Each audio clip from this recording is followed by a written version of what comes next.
Histoire d'un fait divers. Une nouvelle de l'écrivaine Andrée Léaud. Parue au journal Le Nain Jaune, Paris, 1866. Par un assez beau jour de février 1863, dans l'omnibus de Batignolles au Jardin des Plantes, qui roulait en ce moment le long de la rue Saint-Honoré, se trouvait une jeune femme en proie à une préoccupation marquée. C'est d'elle seule que nous nous occuperons, au détriment des autres voyageurs, bien que chacun d'eux aussi, laid ou beau, riche ou pauvre, nature choisie ou vulgaire, porte en lui l'histoire secrète de ses vues particulières, de ses souffrances et de ses désirs. C'est elle d'ailleurs qui attire le plus l'attention, par ses harmonies où se plaît le regard.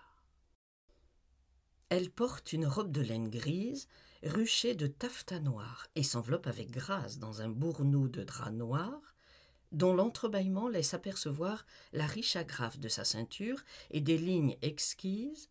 Son chapeau de velours noir, orné en dessous d'un cordon de volubilis bleu, encadre une chevelure blonde et la plus charmante figure. Pureté, sensibilité, douceur, tels sont, au premier abord, les idéalités écrites sur le visage de la jeune femme en ces caractères universels, dont tout l'œil reçoit le sens. Son front n'est pas très haut, mais ouvert et bombé. Ses yeux ne sont pas très grands, mais d'une profondeur extrême. Des yeux gris, voilés par de longues paupières, où toutes les impressions semblent plus mouvantes, où tous les contrastes semblent s'unir. On compare les yeux bleus à l'azur céleste. Moins monotones, les yeux gris rappellent la mer, glauque, mystérieuse, souriante, profonde. Et que la mer ne soit pas humiliée de cette comparaison. Si grande qu'elle soit, un regard humain est plus vaste encore. En la résumant, il l'agrandit et bégaie l'explication de ses mystères. Obstinément attachés sur la vitre de l'omnibus, les yeux de la jeune femme révélaient une inquiétude, un doute. Évidemment, des questions contradictoires s'agitaient en elle. De temps en temps, les ailes du nez frémissaient un peu. Ses lèvres roses et bien dessinées tantôt s'avançaient pour former une moue légère, comme si elle se disait « non », tantôt se serraient dans une attention pleine d'anxiété. Que pouvait-elle considérer ainsi ? Ce n'était pas un objet fixe, puisque ses yeux restaient attachés sur la même vitre et que l'omnibus roulait toujours. Peut-être cette contemplation était-elle intérieure. Et la jolie voyageuse s'enfonçait-elle dans une de ces recherches pendant lesquelles nous fixons notre vue pour ne pas voir ? Non, son regard voyait, même il s'efforçait de mieux saisir, et puis, toute distinguée que fût cette aimable figure, elle n'avait rien qui annonçât le travail de la pensée. Dans ses contours pleins et arrondis, sous ce teint d'une blancheur transparente, sous ce front sans plis, à je ne sais quelle empreinte par les habitudes frivoles qui remplissent d'ordinaire la vie de femme, on reconnaissait l'absence des soucis intellectuels. Toutefois, de ce minutieux examen ressortait une autre révélation. Sous les yeux, au coin de ses lèvres, si roses et si fraîches pourtant, çà et là, de légers sillons affirmaient que cette jolie créature n'avait pas été respectée par la souffrance. L'objet que la jeune femme contemplait avec une ardeur de plus en plus vive, à mesure qu'une certitude semblait l'envahir, c'était l'image de l'omnibus, réfléchie dans les glaces des boutiques, avec les voyageurs de ce côté de l'impériale, dont les figures et l'attitude s'y trouvaient reproduites assez nettement. Une ressemblance l'avait frappée, et d'abord elle s'était dit « ce ne peut être lui ». Mais chaque fois que l'omnibus passait devant une devanture plus haute et plus claire, elle s'écriait en elle-même « c'est lui, c'est bien lui ». Oui, c'est bien son front bas, son épais sourcil, ses yeux vifs qui regardent avec impatience, à droite et à gauche, son pied petit et bien chaussé qu'il met toujours en avant.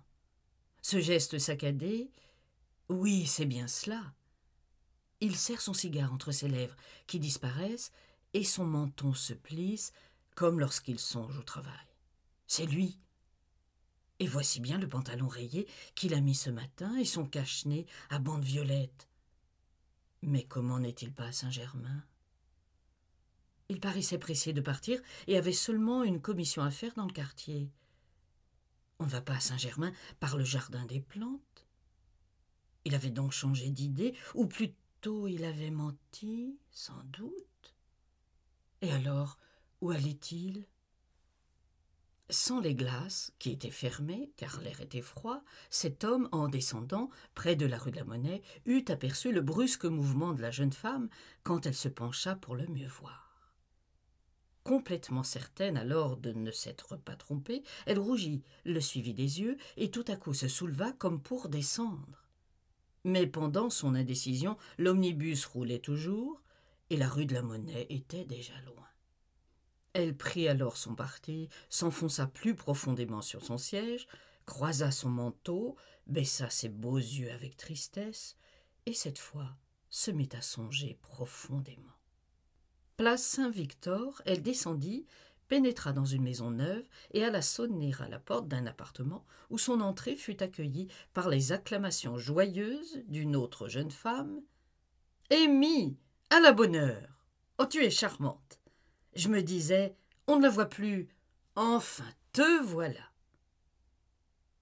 Et bientôt les deux amies se trouvèrent assises sur une causeuse, en face d'un feu de coke, dans un petit salon. Débarrassée de son manteau et de son chapeau, Amy était encore plus jolie. On aurait pu refuser la même épithète à sa compagne, mais ceci eût prouvé que le sens d'un mot peut varier à l'infini selon l'objet auquel il s'applique. Victorine Vert est une de ces petites femmes brunes, blanches et fluettes, aux traits délicats et réguliers, que vous avez si souvent rencontrées un peu partout. Elle a de grands yeux, mais ils semblent vides, car la pensée n'y est pas et l'émotion ne s'y peint jamais. L'ovale de son visage est très allongé, ses lèvres sont fines et molles. Elle est mise avec goût, et sa taille menue se prête à des enjolivements un peu surchargés. C'est pour elle que semble avoir été faite l'expression « une petite femme ». Nous ajouterons fort bien, si vous voulez, réservant pour Amy le nom de charmante. Celle-ci, quoique peu développée, a de l'intérieur. On peut chercher en elle, et qui mieux est, trouver. Tout en causant avec son amie, elle songe à la rencontre qui l'a tant préoccupée, et sa rêverie devient si visible que Victorine s'écrie « Mais qu'as-tu donc? On dirait que tu es tourmentée de quelque chose. Ta petite fille n'est pas malade. » « Je ne serai pas ici, » répond Amy. « Qui donc alors? Ton père, ta mère? » « Ils vont bien, je pense. En te quittant, je me rendrai chez eux, comme à l'ordinaire. »« Et ton mari? » Il m'a dit qu'il allait passer la journée à Saint-Germain. »« Ah, c'est cela. Tu es mécontente qu'il ne t'ait pas emmenée. »« Non, vraiment, c'est si ennuyeux une bâtisse. Gervais n'en bouge pas, et je n'ai que la vue lointaine de la forêt. »« Est-ce que tu en es encore à pleurer quand ton mari te laisse seule ?» Amy baissa la tête, et d'un accent doux et mélancolique, « Non, à présent je suis plus raisonnable. Il faut bien se résigner. Mais il y a pourtant des choses que je trouverais difficiles à accepter. »« Oh, pour cela, non !» dit-elle vivement, comme se parlant à elle-même. « Dis-moi ce que c'est, voyons !» demanda Victorine, émue de curiosité. « Mais ce n'est rien peut-être. Pourtant, ça me paraît louche et ça me tourmente. Beaucoup. Figure-toi, mais tu me promets de n'en pas parler. Par exemple, pour qui me prends-tu? Est-ce que je ne suis pas ta confidente, ta meilleure amie? Il y avait près d'1 heure que Gervais était parti, ma chère, quand j'ai pris l'omnibus, chaussée d'Antin. Y était-il déjà? Non, sans doute, car il m'aurait vu. Il est sans doute monté sur le boulevard un peu plus loin. Je ne lui avais point dit que je viendrais te voir. Enfin, Je l'ai bien reconnu rue Saint-Honoré, sur l'Impériale, en jetant les yeux sur les glaces d'un magasin. Puis il est descendu rue de Rivoli et après par la rue de la Monnaie. Pourquoi m'a-t-il dit qu'il allait à Saint-Germain? Victorine pinça les lèvres et remua la tête de haut en bas. « Eh bien, c'est gentil. Ma chère, il fallait le suivre. » Je n'ai pas osé. « Tu étais dans ton droit, ton mari te trompe, c'est clair. Ma foi, j'aurais voulu connaître ma rivale, au moins voir la maison où il entrait. Tu as manqué là une occasion. » J'y ai songé, mais s'il s'était retourné, et s'il m'avait vu? Tu lui aurais dit « Je vous suis, monsieur. N'est-ce pas le devoir d'une femme ?» Ma chère, tu ne sais pas combien il est vif et emporté. Le fait est qu'il a l'air dur.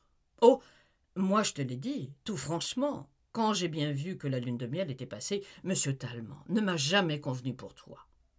Il est trop brun, trop sec, trop... Enfin, c'est un homme qui ne me va pas du tout.